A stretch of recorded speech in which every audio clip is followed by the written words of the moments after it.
Bulgaro, he's on 13th the second in one lap.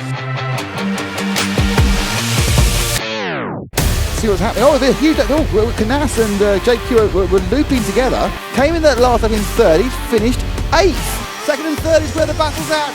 Nightmare last lap for JQ.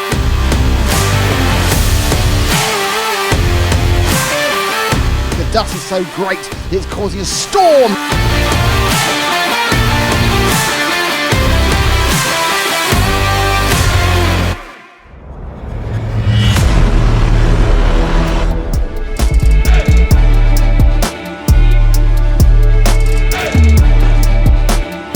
As the Austrian leg of the Grand Prix concluded, a certain Italian footballer was making sure his facility was ready.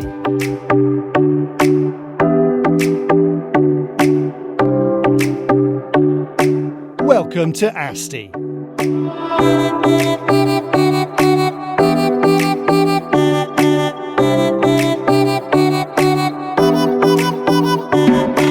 In a region famed for its landscape, vineyards and sparkling wine, Asti was the perfect environment to relax and enjoy some great racing.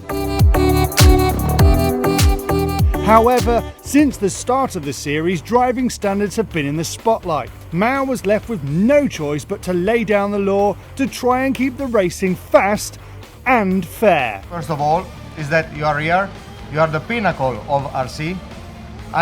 I'm a bit disappointed because in the past 2 races I had less call for penalties in the RC2 class than into RCGP. Okay, you may say they are slower, but they have not your skills in driving. So I think all of you are supposed to know how to drive and not to crash in other cars.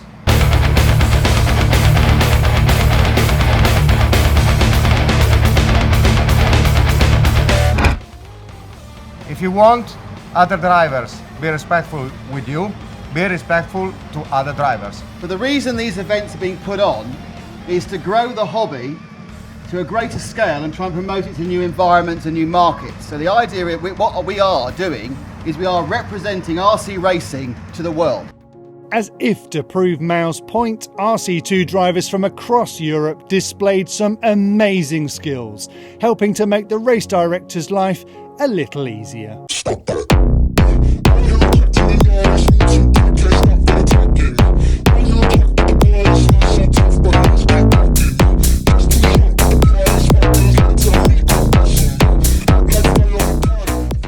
Because don't forget, there's an RC2 European Championship held over this race and fairing. The winner gets a wild card to one round of RCGP. Do you mind just take us on a little wander around the track? Is that okay? It is hot. I know. Just take your time. There's no rush. Now, if you remember the hosts of round 1 and 2 Manila, that was a circuit with lots of up and down, up and down, up and down, up and down, up and down. And if you remember the host of round 3 and 4 fairing, lots of flatty, flat. This is a sort of a halfway house. It's quite up and downy, but also a little bit flat.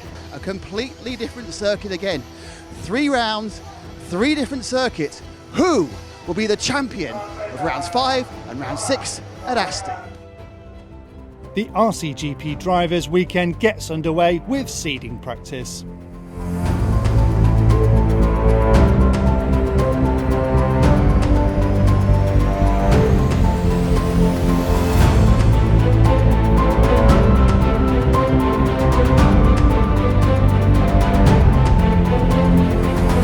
Thorough preparation is essential, but the track and other drivers may dictate your fate, especially when they're carrying frustrations from previous rounds. Hi, I just want to know as a race director if you plan to make me work a lot.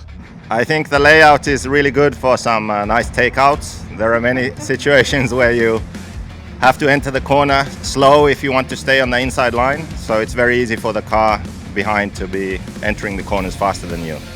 So I think you'll be busy this weekend. As JQ warns of havoc, we caught up with Carl McBride and Lee Martin from Infinity. What prompted signing with Infinity? Basically just I was kind of looking for a change anyways. I got to speak to Kenji at one of the races I was going to in Indonesia, and I don't know, just the whole team seemed really exciting. Seems like they got big plans in the future. I've been with a lot of guys, with a lot of companies where I've kind of wanted to put in input, but they've already got their kind of base project already done. You know what I mean? So it's kind of cool to have the chance to put in your own input. That could potentially be put into a new car and different parts on the car. So yeah, it's really exciting. You look at the on-road team, the on-road side, it's super professional. They seem to put in a lot of effort into their product, and just every time they go to the track and everything. So yeah, I think Infinity's professional for sure, and definitely aim to keep it that way. Are you enjoying RCGP? Is it what you hoped? Obviously, it's a journey. Even the series is having its own journey, and you're having your journey at the beginning of it. But how are your feelings at this stage of proceedings? Yeah, no, it's been awesome. I mean, for me, it's super lucky. I get to travel, a bunch of places I've never been before around the world. So that's awesome. The racing's been awesome. Obviously, there's probably some things that need to be fixed, but it's a fresh series. That's going to be normal. So no, I've been enjoying myself. I'm sure everyone else is. And yeah, I look forward to the next one in America as well. Should be sweet. They have a lot of guys in the on-road stuff, but the professionalism, they go racing to win. Then they're there for a reason. They're there to have fun at the same time. So I think people looking in and go, wow, that looks cool. They look professional, but they're also having a good time. And I think that's what Infinity want to bring to everyone. With seeding practice complete, qualifying starts for Saturday's 2 sprint finals. Oh, hang on, whoa. Satellite corner right now. Ongara's made a mistake and Ronefalk's taken the lead. The two cars going under the bridge now. That is Ronefalk and Ongaro. Ronefalk is in the lead. It was a mistake by Ongaro, seemingly innocent there. And this is the last lap. He's got to get round this corner. He's got to turn round here. He's got to drive round Al-Hadali. He's got to jump at the finish. And it's going to be an unlikely victory for David Ronefalk. David Ronefalk, sometimes it just gets handed to you. Yeah, definitely. It was pretty close speed-wise, I think, between me and Davide. Tried to push a little bit in the start, made a small mistake there, dropped back a few seconds, but I stayed pretty close anyway, so I knew a mistake from him would probably be enough for me to get by, and that's what happened. I'll take it, an extra point for the championship. Leonardo, first of all, welcome to RCGP after your victory in RC2. Yes, did you know when you were fighting with Lee, you were fighting for 7th and therefore fighting for pole? Yes, I knew that. That's why I tried to attack as much as possible, but trying not to cause an accident with Lee Martin, even though I had a penalty because I had to let him through because I touched him. But yeah, I knew I had to fight for the 7th place. And how do you approach it from pole? Do you think you've got the speed to stay ahead? I will try. It's going to be hard to stay on pole, obviously. I will try not to make any mistakes in the first laps. And then if I have someone behind me faster, I will try to let him through and not to lose time.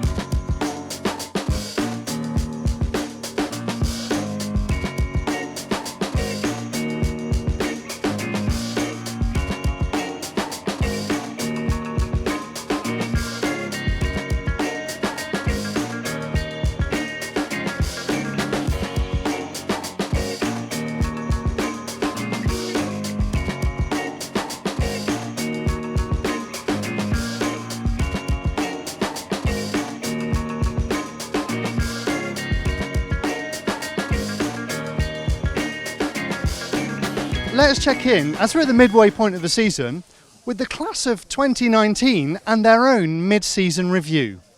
Okay,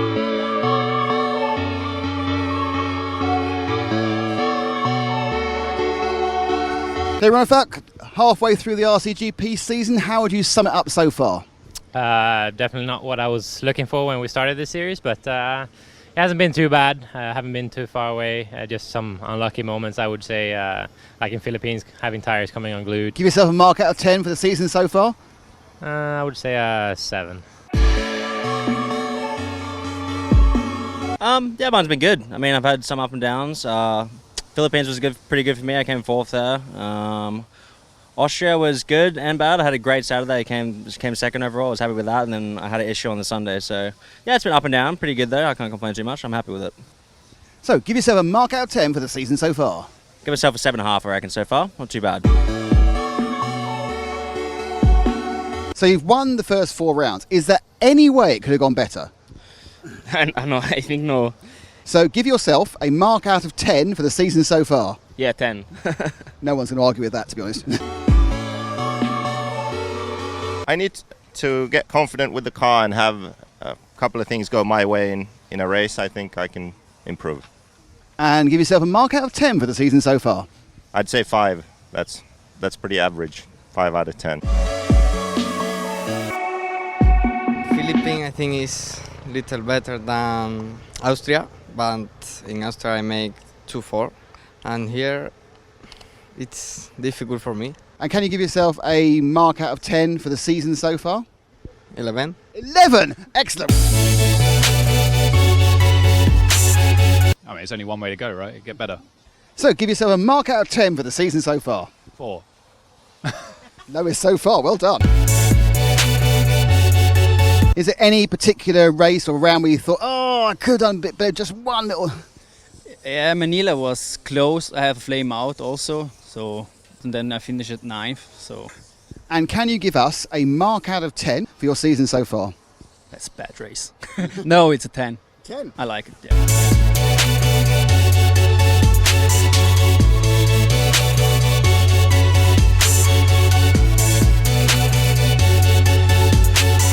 Starting in pole position, Davide Ongaro looks to take himself one step closer to the RCGP World Series crown. Anyone can win this first leg. Don't forget it's a two-legged final. 2 sets of 22 laps. They'll start in the same order both times, and into the lead immediately goes Davide Ongaro, and it's 1, 2, 3 off the grid with Canas in second and Ronefalk in third. This is second and third already with a gap of 0.9 of a second. But and up the inside now, there's a good chance of the touch wheels. What's going to happen as they come around here? And it is going to be no. Ronefalk was side by side with Canas. And this is the problem. They're going to slow each other down. This is the perfect scenario for Ongaro. Second and third holding each other up and up. Oh, and you can see Ronefalk itching to get up the inside of Canas then. The referee will be staring at them like an owl after its prey. And coming round now into Satellite Corner. So Ongaro, really, this has been an absolute bit of textbook driving, isn't it, really? He's on his way to make it 5 out of 5, it appears. Over the bridge for the last time in this final number 1. Going in and about, and they will drive himself up and over the jump. Brake hard. They've got 2 corners to get correct, which I can't see him getting that wrong. Up Advertise Alley, turns round, jumps over, leg 1 victory. Nice one, Davide Ongaro. Well, we're halfway to declaring our round 5 champion. So Davide, Well, yeah, Ongaro, he wasn't particularly bothered, was he, by anybody else on the track? No, the interesting thing I thought more was the fact the way that Ronefalk faded. Because he was all over the back of Canas, couldn't get past him, so then Canas went and Ronefalk kind of faded back, made a couple of mistakes. So yeah, I mean, Ongaro is looking good. Ongaro is good, but it's more kind of the melting of the challenge a little bit. Can you show me your RC is life tattoo? Look at that. Look, RC is life tattoo. The man is so fond of RCs, that's forever. You'll be 60. You'll be 60. They go, what's RC? You'll go, I used to be one of the champions. What? Something has to happen up front, and I'll be hoping for that. But nevertheless, we'll change a few things on the car, and hopefully it will work better. Just send it, lap 1. The drivers and teams prepared for the second sprint final, which would decide round 5 of the World Series. So the thing to remember is that Ongaro has a win, Canas is second, Ronefalk is third. Now, if Canas wins this next race and Ongaro is second, they both got a first and a second. You're thinking, surely the tiebreak is fast this time. Nope, it's the second race is more important. Apparently it's the way they do it in motocross. 7, 6. It's really all about the start. Will Ongaro get away? Looks good so far. As they leap up, it is Ongaro from Canas. Ronefalk gets sat on but gets away with it. But Ongaro is lightly away now. 0.9 of a second from Canas and then Ronefalk. Oh, Ronefalk now looking left, looking right, having a bit of a kiss, but this is the same situation as last time. The only winner out of this bitty biting they're doing is Davide Ongaro, who pulls away. Oh, mistake by Canas makes a mistake, drops 2 places. So Ongaro, dropping 2 wheels for Ronefalk in second place. They've kind of let, it looked like Boots was going to look up the inside of Ronefalk. He's done it again this time, and Boots has looked up the inside of Ronefalk, but he just can't carry the speed on the inner line. And off hop the side there went Ronefalk. That's let Boots through. They've all stopped for fuel on the same lap. During their pit stop, Canas got Ronefalk, so that's quite important because this will make Canas second overall. Saved it. No, didn't save it. That's bad luck. He just got completely involved in the crash. What happened there? who was upside down, and he just got this, nothing he can do. Something's fallen off somebody. Someone's rescued a wing. A wing has come right off a car. Okay, we need to find Boots. Boots is ahead, he's lost his wing. Elliot Boots has no wing on his car. He rolled over, and I've no idea how this car handles without a wing. My guess is not very well. 20, there's 2 laps to go. Oh, and now what's happened is Canas and Ronefeld come together. And because they've come together, I think the Canas is going to get... Oh, Ronefalk's flamed. Ronefalk flamed and that coming together. We've lost Ronefalk. As Ongaro crosses the line now to win the race and win the 5th round. And back now to Boots. Can he stay ahead on Harry's camera and pick up second without a wing? He has! I just drive without mistakes and take the win. You made one mistake. I saw it. You weren't on camera. I saw it at McCullum. Yeah, I made one, but yeah. Congratulations. 5 out of 5. Brilliant performance. Brilliant stuff. Thank you indeed.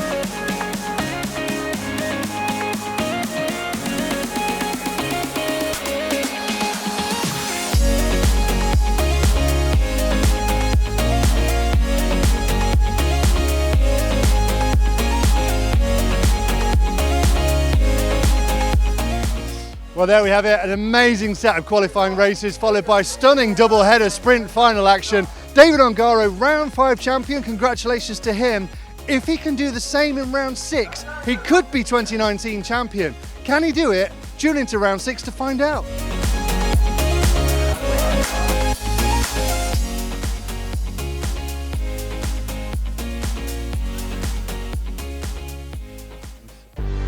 Wake up every morning with drive. With Sunday qualifying underway, we caught up with some of the team managers. Outside the race meetings, what does a team manager do when you're not actually at the race meeting? Yeah, it's a lot of work to do. You have to prepare the cars with the factory, to discuss how we can make the cars faster and so on, and of course also then arrange everything for coming here, look that it's funny, it has to be nice in the team, and we have to good conversation in the team, and that's the main thing to do. And signing Davide Ongaro, you managed to sign the world champion as well. How'd that come about? Well, that was like Saint Mary got to Jesus, you know. That's how it works. So I don't would like to go too much to the details, but it was actually a win-win situation for all parties involved. Now, you are the wildcard team. You can claim anybody. So if we move into season 2, I mean, you must be looking up and down this pit lane and thinking, I might see if I can sign Ongaro. I would love to sign Ongaro. Being the wildcard team doesn't mean we have a lot of money to do so, but there's some really top-notch drivers here. We got some top-notch drivers in America, so I think, hopefully as a whole, after this season, I hope people really see the potential, the value, and want to get involved. It might make it easier for us to kind of plan out our team for next year. But yeah, I mean, I'm excited. I'm thinking next year could be real good for everybody, and you never know who we're going to get. Being the wild card team, we could very, very easily slide somebody in that is unexpected. Elliot, do you think he's struggling a little bit as well? Well, he finally got a reasonable run to 4th, but he seems to come off second best in every single accident. You name an accident, Elliot comes second best. Perhaps he needs to be more aggressive. Yes, more accidents. We do need a bit more aggression. Well, that's what we need. Mao doesn't want that at all, but we, for the entertainment side, would personally quite enjoy it. Yes, we would indeed. Up till now, Mao has kept a lid on frustrations, but will they boil over on Sunday? Something else got past him as well, and then that was Hara. So Hara's involved in this scrap. 5 cars. Hara, Quad Green, Valente. I'm not ashamed to admit I deliberately took him out. Yes, I did. That's not really on, is it? That's not what we do in professional sport. Well, the thing is that these guys do the same thing and say it's 50-50. What's the difference? Should I lie and say that, it was a mistake? No, I did it intentionally, and so do these guys at times. Were any of the times you hit JQ, any of those intentional? Yesterday, I had an accident with JQ. I don't remember which qualifying, but I did it on purpose, obviously. Okay, that's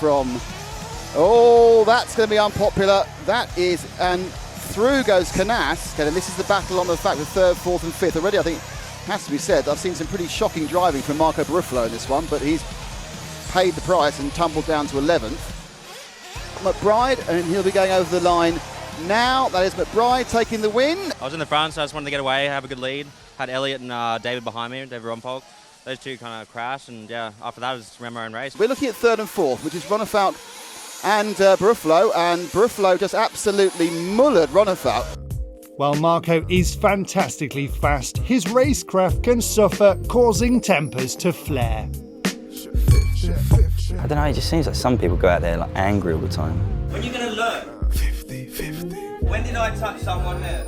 That they need to just chill out a bit. Answer me then. When you okay. Oh, but they're right together now. Ooh. Oh, that's going to be unpopular. Do you think there's a couple of drivers that you've struggled with the most? Yeah. Care to name? Well, I mean, I don't think it's really that important, but I think people will know who, because it's not just me who has the problem with them people. Sorry.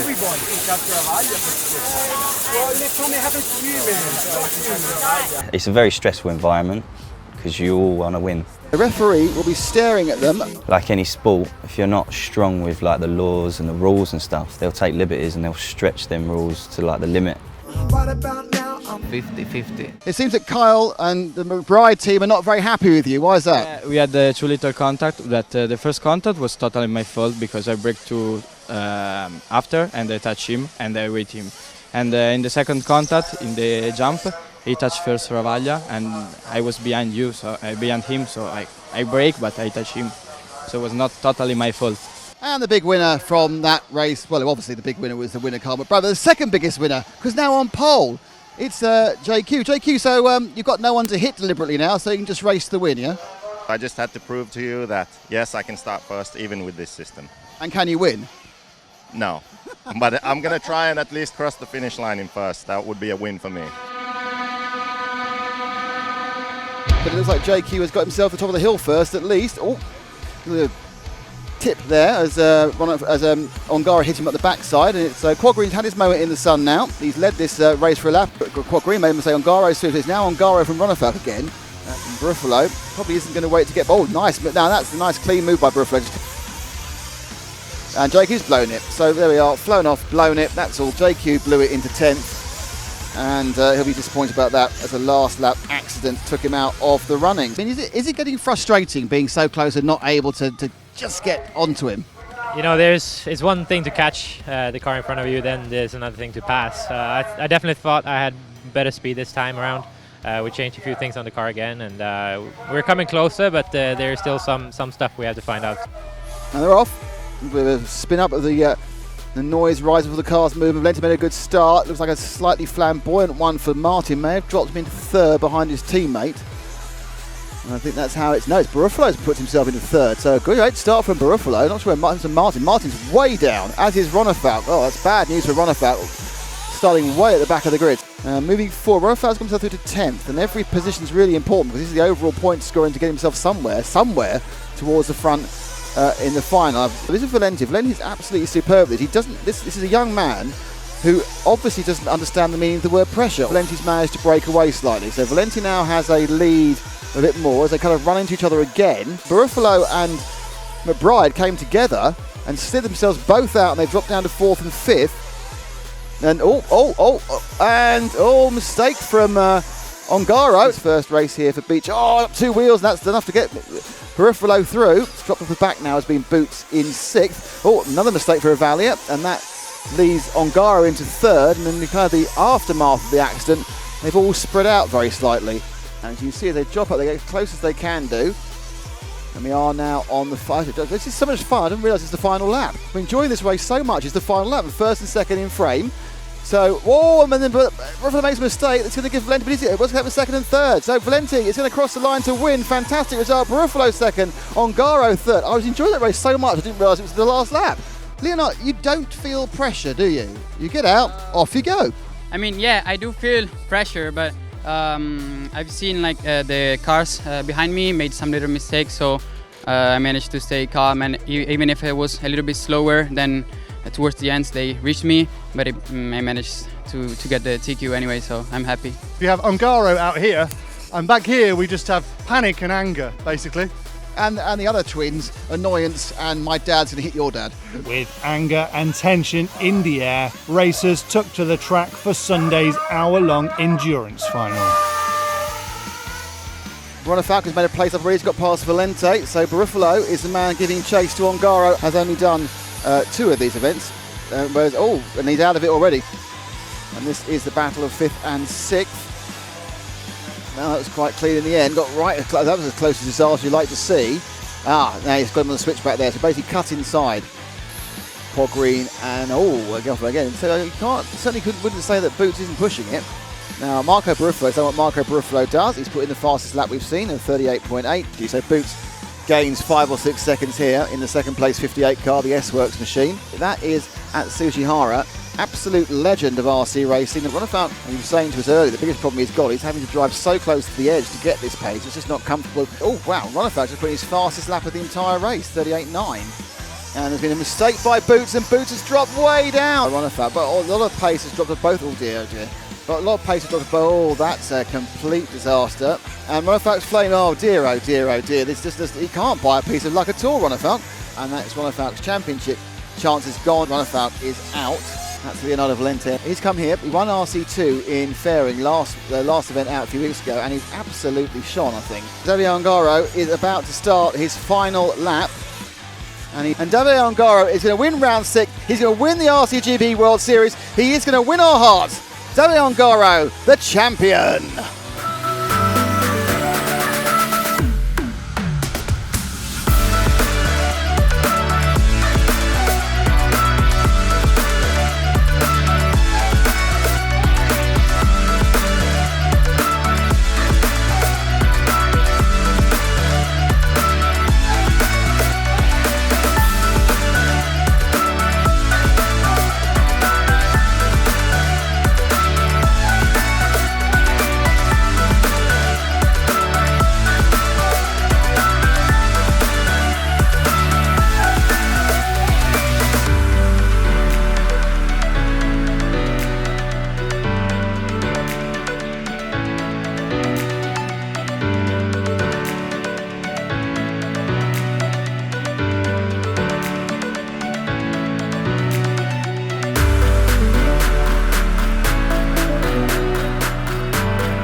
Well, another masterclass in round 6 here at Asti from Davide Ongaro. He has claimed the RCGP World Series Drivers title, but there's all to play for when we go to America in a few weeks' time and to Thunder Alley in California, because there's still the Teams Challenge up for grabs, and more importantly, we're going to have a wave of American racers. Can they beat the Europeans, the Australians, the Japanese? We will find out next time on RCGP.